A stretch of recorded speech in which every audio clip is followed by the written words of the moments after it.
Ассаламу алейкум ва рахматуллахи ва баракатух. Құрметті жамаат, құрметті көрермендер. Өткен сабақта сіздермен сүкун және тәнвинге қатысты 4 қағида бар деген болатынбыз. Оның алғашқысы исхар сабағын өткен болатынбыз. Бүгінгі өтетін тақырыбымыз екінші тақырып, яғни иқлап. Иқлап тақырыбын сіздермен өтеміз. Иқлап дегеніміз не?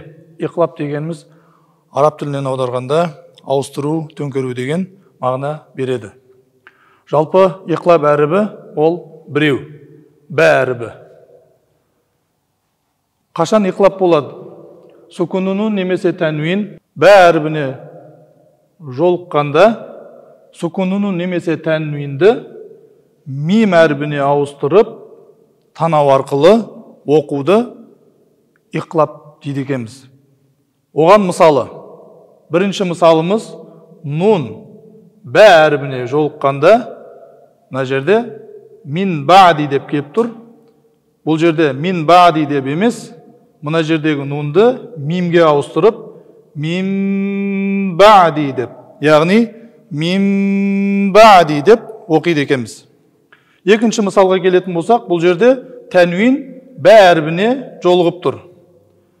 Тәнвин бә әрібіне жолыққанда сәмиун басир деп емес, сәмиун басир деп мына жердегі тәнвинді мим әрібіне ауыстырып, иқлап етіп оқиды екенбіз.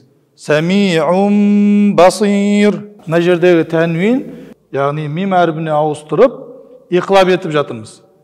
Сәмиун басир емес, сәмиун басир деп мына жердегі тәнвинді мим әрібіне ауыстырып, иқлап етіп оқып жатырмыз.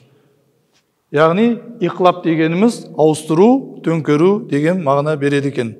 Құрметті жамағат, бүгінгі сабағымыз осымен аяқталды.